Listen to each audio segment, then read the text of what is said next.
Namaste, adventurers, and welcome to Soul Horoscope Superscope Weekly Report. My name is Christopher Witecki. I'm your sensei to serious joy. I consider it my job to live in joy on earth, and if I can help you, I shall. I'm an astrologer. I do sacred geometry, astronumerology. I put them all together and try to help you step into your personal light or your love. Now, when you are a Sag or a Sag rising, I believe that you are a step 3 individual. It's all about belief, what you believe in. And what's interesting about belief is, it's my opinion, through the architecture of incarnation, that belief actually comes from the heart. I believe everything comes from the heart, that the heart is the center of our reality as human beings. So with this said, what you love is what you really believe. And it doesn't really matter what is empirical, because when a person is crazy in love with something, you know you can't stop them. So the Sagittariuses and the Sag Risings are making a quantum step, in my belief, into a whole new way of loving. Really loving yourself. That's the first step. In fact, before I could come back from my little hiatus, that's what Sagittarius did. You've been clearing your old love stories away from your heart and making room for love again. Now, the first thing we fall in love with is ourself, the creation of ourself, because a relationship is actually a couple of steps away from loving ourself and being in love with ourself. And the people that fall in love with ourselves, or fall in love with us, are people that fall in love with the parts of us we fall in love with. So what you could say is that Sag and Sag Risings are going to fall in love with a new part of themselves, or deeper in love with themselves. And as a result, the world is going to fall in deeper in love with you. And I'm super excited, because I am a single Taurus and think Sag women are amazing. But they're usually unavailable or somewhere else. So they might be changing gears right now. And for you ladies out there, I'll tell you, the Sag men are coming into a new change too. It all comes down to stepping into a new part of the heart. So why is it so hard? It sounds jolly, Chris. Why is it so hard? I'll tell you why. It has to actually do with this, a grand cross. To get there to the other side, to step into a new serious joy pattern in your heart, you gotta kind of do this little naked twister here with the planets. You gotta get around yourself. Now, the first opposition has to do with who you thought you were in the world and your heart.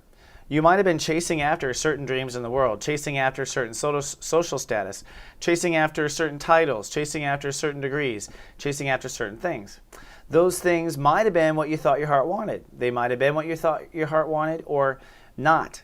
But we're getting to the heart of the matter, and while we do, the universe is saying, you got to hold off on anything in society. So Sagittarius are very stir crazy right now, because they're always wanting to move, and go. But the universe is saying, whoa, hold up, let's take a good look at this. Now, in the story of love, it unfolds like this. Uranus and Aries. Uranus moved into Aries actually in 2010. And in that late 2010, early 2011, you had the first breakdown in love stories. So no matter where your love story was with yourself, the universe pulled the rug out from under you in June 2011. It's been 3 years of struggle in your inner heart to find a change of heart about what your heart deserves. And that's what this is in April 2014. It is the turning point. I believe Uranus at 12 degrees, which is a Jupiter-ruled degree or a Sag degree, this is the magical time. And I believe that if you do the soul work, you will see results as soon as February 2015, whether that's a creative project, a love affair, the next marriage, whatever. So this is the outcome in the story. Now, Mars retrograde is the part that is a bit deflated. All human beings are changing the way or what their ego chases after. In the Sag and Sag Risings case, you're changing what you chase after in the world. What titles, what power, whatever. This also means a shift of friendships probably, and a changing of the friendship guard.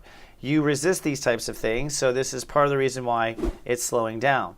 Now, looking at the Grand Cross, there's another opposition that's racking us up, and it is the Pluto and Jupiter, north to south here. For you, it's important to know that the Pluto is going to retrograde. Now, Pluto has been putting force basically on you to raise your soul capital, make more money, find the way you can be valuable in the world. Most Sagittarius I know have been dirt poor, having a horrible time with money ever since I've known them. I've never even known them to do well yet. Pluto says it's going to happen. In fact, you have reached the point now of understanding what value you have, and you will stop having to learn what new value you have on April 15th, and then you get to retrograde or take a break and let the money kind of come in if you did the soul work. Now, believe it or not, even though you're crazy about money, that's not the point where the world magic is. It's in Jupiter, which is your ability to remain emotionally flexible in the moment.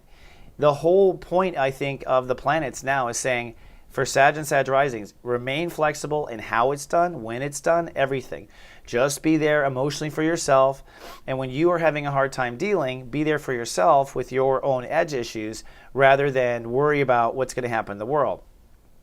If you are there for yourself, says Jupiter in Cancer, I believe the other parts will work out. The money part, the heart part, and where you belong in society. So just be there, especially for your own heart. So looking at this week, it's going to be a very, being there for your own self emotionally is uber important Sunday, Monday, and Tuesday. Okay? This is where you'll be most sensitive to that, and the grand square or cross will be strummed with the moon crossing over Jupiter and Cancer. However, it's really on Friday where probably from a career issue, you will be thrown into a real test of being there for your heart. So expect some sort of test of the heart between Friday and Sunday, and that test of the heart is going with the passion and going and allowing probably your career to be the excuse for the lesson versus a love affair or something like that. But it could be a creative project or love affair. So in essence, this week is about committing to a strength.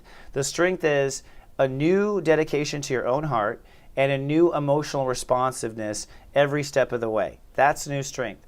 If you ride that emotionally out, I think you will feel yourself into maybe a new cavern of love you don't even know existed, maybe in a whole new world. To put it in the doggiest dog terms, you may draw on a real hottie you had no idea you could draw in. All right, that's it. So let's look at actual love actually for what I call the 3 VQs, which is if you have Venus in Sag. Now, if you have Venus in Sag, you are a person that loves adventure. I always say with the 3 VQs, it's kind of like Peter Pan and Wendy. That is it. Adventure, let's fly together. Let's go have fun. Let's not deal with reality at all. Let's just fly away. That's usually how Sag and 3 VQs love to love. In that essence, right now, things are changing. You're coming out of your head, and now the 3 VQs are going to start to ground. And basically, it's time to create the home life and time to create the emotional foundation for yourself that will allow love to happen. So if you want true love, and if you want true love right away, which is destined anyways with the choices, if you're a Sag or Sag rising, you're making those fundamental new choices now. Well, make sure you are emotionally well cared for by your own self leading up to it. That's where the soul work is for the 3 VQs. Now, this is a very busy month. There is a lunar eclipse on the 15th, a solar eclipse on the 29th, and there is all this change and stepping into a new love affair. I've recorded this megascope that's 30 minutes long, and actually it goes in deeper of every day and coaches you in every day. So if you want to be coached by me in every day, you can. It stays on your phone. It's super friendly, and it's built in chapters. So it's called the megascope, and it's at soulmart.me, and you'll love that you have it. These are fantastic. I'm very proud of these. And tell me what you think. I want to know. I want to be there for the Sagittarius every day. So y'all, I'm looking to see what happens. I'm very curious. I'm watching my Sagittarius very closely. This is a fundamental one small step for Sag kind. And, wherever Sagittarius go, the party goes. So what their heart is changing is very interesting. I'm changing my outfits right now, says the Leo rising. All right, I'll see you in 7 days. Don't forget I love you. Live, love, be.